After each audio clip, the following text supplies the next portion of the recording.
अस्सलाम वालेकुम। आज 25 सितंबर 2025 है। सितंबर की 22 तारीख तक हमारी रिटर्नें जो एफबीआर की हैं वो फाइल होती रही हैं। लेकिन अब सिस्टम कहता है कि इसमें आप जो आपके एसेट्स हैं उनकी मौजूदा जो एस्टिमेटेड वैल्यू है वो डालें। अब एस्टिमेटेड वैल्यू जो है किसी भी अथेंटिक अथॉरिटी से, मिसाल के तौर पर महकमा माल है, महकमा माल के अलावा एफबीआर ने अपने कुछ जगहों पे रेट्स मुतय्यन किए थे, उनको देख के हमने एस्टिमेटेड वैल्यू डालनी है। इसके अलावा जो दूसरा उसमें एरर आ रहा है वो ये है कि जो पुरानी हमारी प्रॉपर्टी आ रही है उसकी उन दिनों जब हमने परचेज की थी वैल्यू क्या थी, तो वो हमने वैल्यू भी उसको ठीक डालनी है। जो मेन इशू आ रहा है वो ये है कि जो आपने प्रॉपर्टी ऑलरेडी पहले डाली हुई थी, चाहे वो इनहेरिटेंस में है, फिर भी उसकी वैल्यू डालनी है कि उन दिनों क्या वैल्यू थी।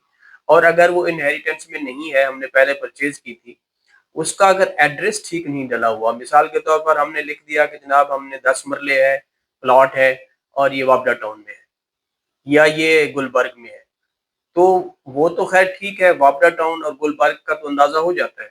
लेकिन अगर हम लिखें कि मौजा फलां है लाहौर और या मुल्तान या कहीं भी हम लिख देते हैं, तो वो उसकी अलहदा से हमें बताना पड़ेगा कि कौन सी जगह पे वो वाक़ है और उसका रेट क्या था उन दिनों जब हमने परचेज किया था और अब क्या है।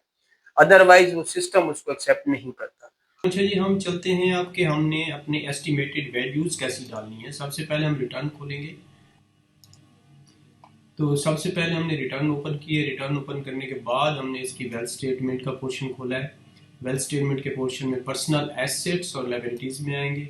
यहाँ पर हमारे पास जो भी एसेट हैं, हमारे पास जो भी मूवेबल इमूवेबल एसेट्स हैं, उसकी हम देखते हैं कि जो हमारे पास जिस तरह प्रॉपर्टी है, ये प्रॉपर्टी है, इस बंदे की 7 मरले की प्रॉपर्टी थी, 16,50,000 रुपया वैल्यू थी।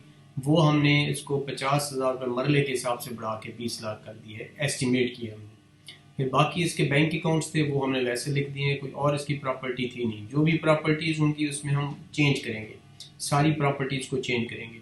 अगर यहाँ पर प्रॉपर्टी हमारे पास किसी ऐसी जगह की, जैसे हमने लिख दिया को 7 मरला मुल्तान या 7 मरला एट लाहौर या कराची, उसको हमें बाइफरकेट करना पड़ेगा, किस एरिया में है, किस ब्लॉक में है या किस जगह पे है, ताकि वहाँ की हमें मार्केट वैल्यू का पता चल सके।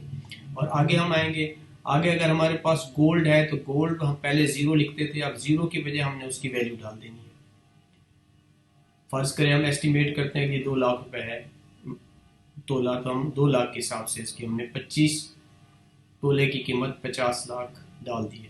इसी तरह हमारे पास बाकी हाउस होल्ड इफेक्ट है, उसको भी हम चेंज करेंगे क्योंकि ये भी चेंज होता रहता है। पर्सनल आइटम्स है, उसकी भी वैल्यू चेंज होती रहती है, वो भी हम इधर चेंज करेंगे या वही लिख देंगे।